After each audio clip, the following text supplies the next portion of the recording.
Started. Can folks take a seat? Can everybody take a seat, please? Thank you all for being here and for your patience while we made sure that we had a quorum, so we know that we have at least 26 voting members present. 19 would be a quorum, so thank you for staying. Just to explain how we will do our motions and voting, because we have people here in the sanctuary and we also have about 6 people right now who are participating by Zoom. So if there's somebody wishing to speak, as the moderator, I'm Dale Trombley, I will recognize you. We have Ellen Turney. She is our clerk. She is remote today. She is in Maine. And we have Kurt Stranson, our treasurer.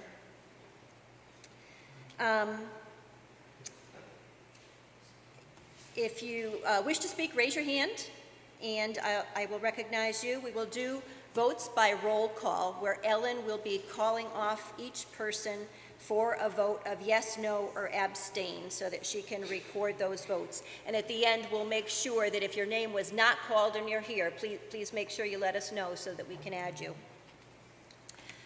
So just to give you some history, in January of 2024 at our annual meeting, we presented a 4-phase capital projects plan to address some needed repairs that had been deferred for a long, long time. So, Brian, if you could go to the next slide.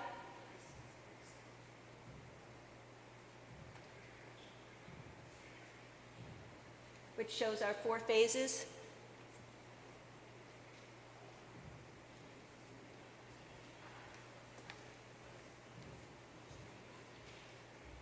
Dale, the slide is not Yep. showing for those of us who are remote. Should we access that information a different way? He's working on it. So our phase 1 was to make repairs to the roof, to address the rot in the paint, in the fascia, the trim, and the exterior of the building. We replaced the floor in Fellowship Hall, and we installed a security system to manage the access into the building. For our phase 2, yep, Dale, yep, we can't hear you or see the slideshow yep. online. Brian is working on the slides, so I'm just reading them. Nobody can see the slides in the sanctuary right now either. Excellent. Okay. For our phase 2, we had 4 phases. Phase 2 was going to be fire suppression, area A, and storm window installation. And then phase 3 was going to be fire suppression in an additional area, area B, and phase 4 was going to be that fire suppression in the final area. Phase 3 also includes the parking lot, and phase 4 being our window treatments in here and our kitchen upgrades. So with the help of REI, the company that helps us with the project management, and the engineering company, SFC Engineering, who did our life safety evaluation and our walkthrough, and together we met with the fire marshal. We were able to determine that instead of installing a fire suppression system through the whole building, all 3 floors, that if fire suppression was run through the basement, other things other than a fire sprinkler system could be used that would be as impactful to saving lives. So this was really important to us because the Manning House is all historic, and it would be shameful to have to run fire suppression through the main floors of the Manning House. So the change that we are looking at right now is that we can get the fire suppression installation system done in phase 2.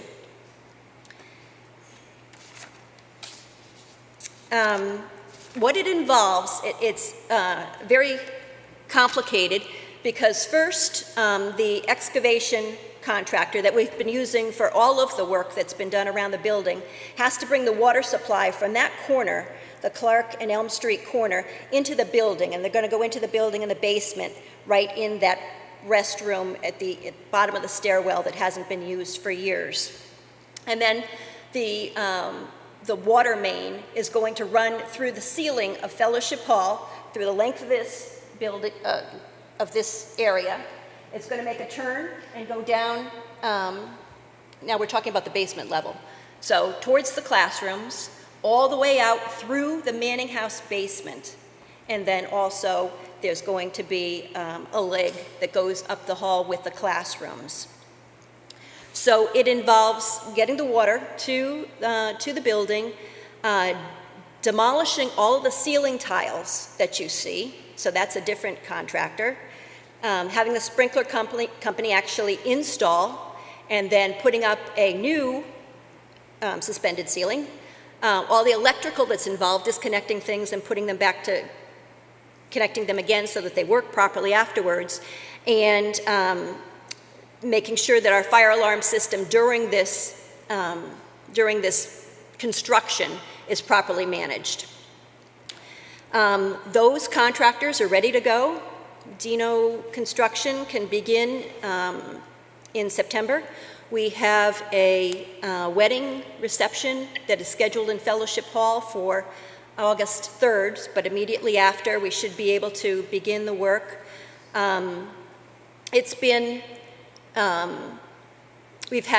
REI has had multiple vendors come through, do a walkthrough, give us bids. So we have chosen the low bidders, or the bidders that we thought would give us the best product. It's going to be done in 2 stages so that there's less impact on the building. So the first stage would be just the Fellowship Hall area, and then once that's completed, the next stage would be the halls going into the Manning House basement. But the entire project, they estimate, it could be completed in 16 to 18 weeks.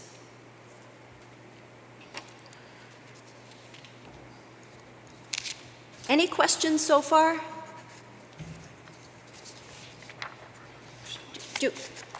Okay, yeah. So this slide, so it's hard to see the strike through, but what I had done to update it is there's no longer going to be an area B in phase 3 and an area C in phase 4. Everything related to the sprinkler system will be in phase 2. Yes, Bob? Could you explain why we're not using the second and third floors? What's going to be done to mitigate that?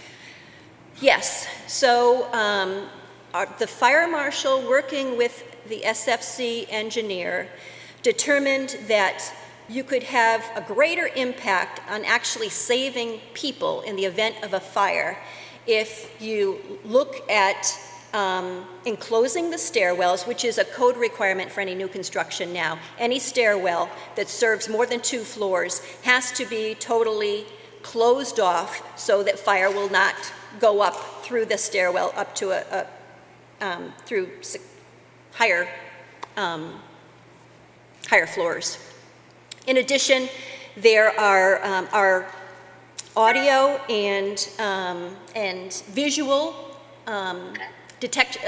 systems that alert you are really antiquated. So particularly in the Manning House, just with additional wireless things that could be attached that would be alerts for people to know that there was a fire emergency and to exit.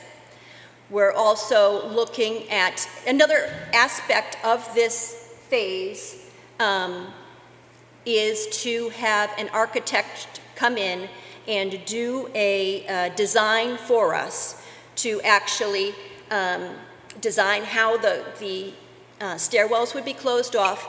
And the narthex this narthex area is important because to accomplish our goal of making this a safer place to meet, we would have 2 separate exits. So there would be a wall in the narthex that would force people, in the event of a fire, to go out that door that is now the coat room closet. So half the people would go out this way, and half the people would go out the existing door. So part of this phase is to engage an architect to do those drawings, and also to look at how we might be able to get a second form of egress off of the second floor of the building. Because right now, Pastoral Counseling Services rents space on the top of the Manning House. And we have the International Institute of New England that rents space on the second floor of this part of the building. So where they meet, it's just a door and a curtain. But we would like to explore how we could get another method to get people off of that second floor to make it safer. So that is also part of this particular phase. Ryan, can you go to the next slide? So this is the budgetary proposal that was prepared for us by REI. So, the first line being getting the water into the building, doing the demolition and the installation of the new suspended ceiling. The sprinkler vendor, the low bid was $136,730. Doing all the electrical, the fire alarm, plumbing. We have a 10% contingency fee, 10% contingency built in because it's always good to have a contingency. The REI oversight fee is 3.5%. They're giving us a very good deal. SFC construction administration, so that the engineers continue to be involved with the construction. And the architectural design for narthex egress and the enclosed stairwells at $14,750. So the total budget for this body of work is $343,000. Brian, can you go to the next slide? Here is an update, and I can see it's difficult to read, but an update on our capital campaign thus far. So we began with our 5-year capital campaign in January of 2024 with the expectation it would go through December of 2028. We had $354,000 of pledges from our congregation. We received an LCHIP grant for the exterior work that's been done of $132,000 approximately. We just kicked off our external capital campaign, but to date we've had $50,200 donated, and then we have other income of $75,000. So $612,000 of cash has been collected so far. With our repairs that we did in the first phase, we have committed, we have paid and committed for the work that's currently being done, which is the storm window restoration and the purchase of new storm windows. We're committed for $666,000. So with the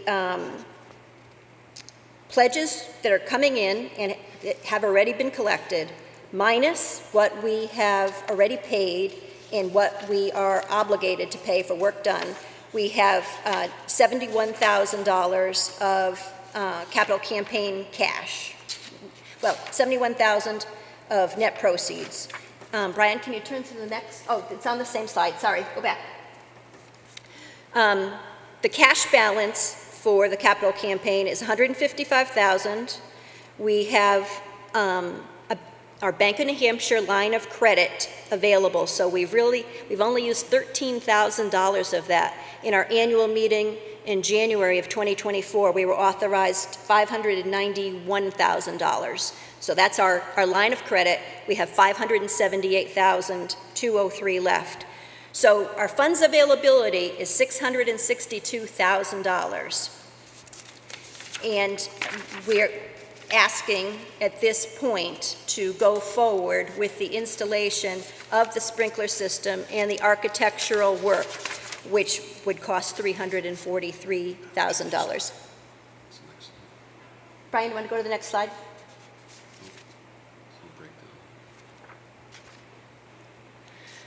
Kurt, do you want to add anything at this point? Yeah, I mean, there was a slide with the Mike. accounting of all the work being included.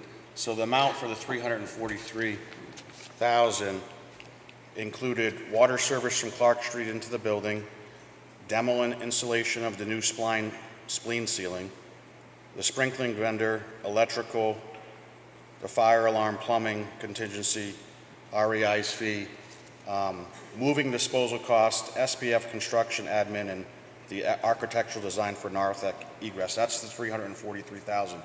The other piece that we're hoping will come through is there's a Cogswell grant application that we were given and we're applying for, was it 250,000 there? So the intention is if we have 71,000 that's owed through the pledges receivable and all the other income sources, and the cost of this is 343, we don't intend for it to be on the line extremely long because we want to pay it down as fast as possible. But in order to proceed with those repairs, we need a vote and authorization from the members. So Kurt, do you want to make that motion now, and then we'll open it up for questions? Yeah, so I'll make a motion for us to move forward with the updated Phase 2 work for sprinkler installation and architectural service budget and the storm windows for $343,000 estimated cost. Yeah. Karen? Karen seconded it. Any questions or discussion? Yeah, the clerk wasn't quite able to hear all of The motion? Kurt's words in the motion. I have to move forward with the updated Phase 2 work. Of the sprinkler installation and architectural service budget along with storm windows totaling $343,000 estimated. 342,000 estimated? 343,000. 343,000. Okay. And it was seconded by Karen? Yes, Karen Swell.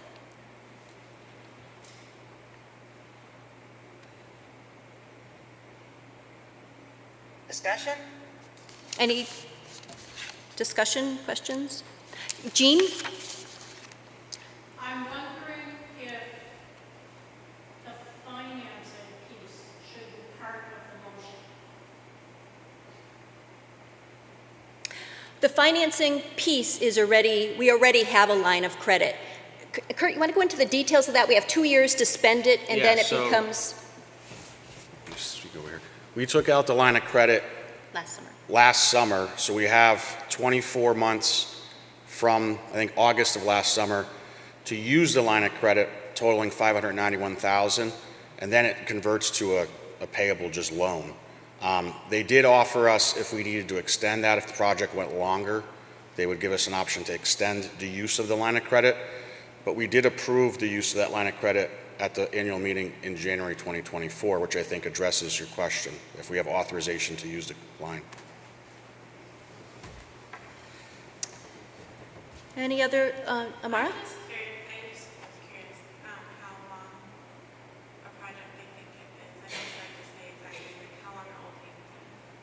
To do the work that I described, 18 weeks. 16 to 18 weeks is the estimate, yep. So if we get started, and my hope is that we can get started immediately, it would be done before Christmas.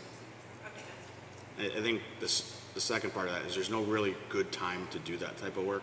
You kind of just got to do it and get through it because you're always going to be interrupting something throughout the course of the year. The IINE has made preparations to move their classrooms up to the second floor.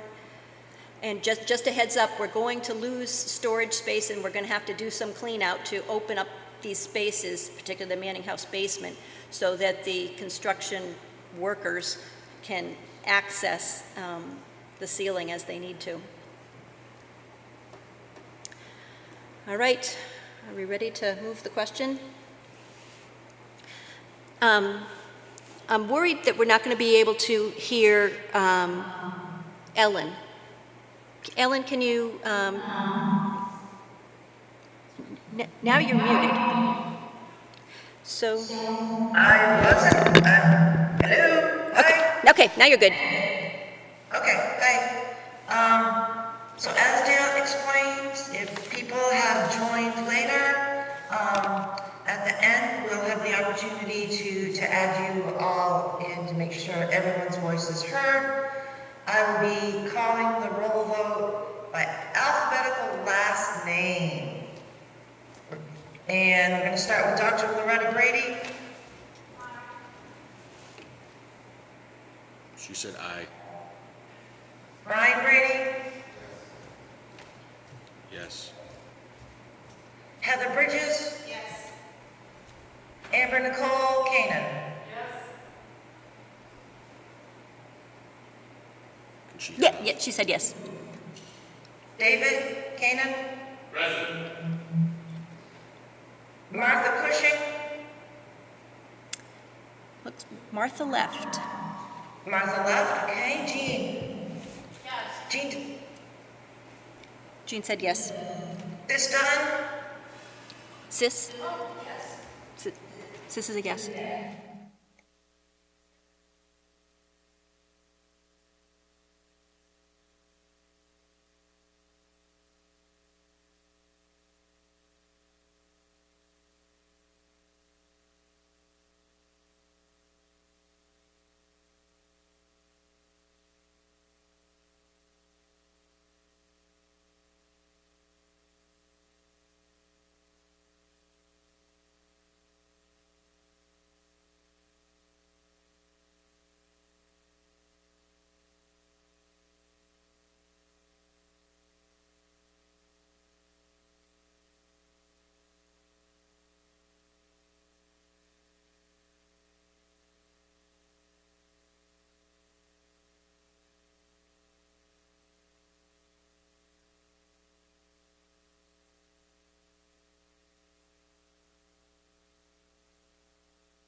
I love ending with a song, so let's go for it.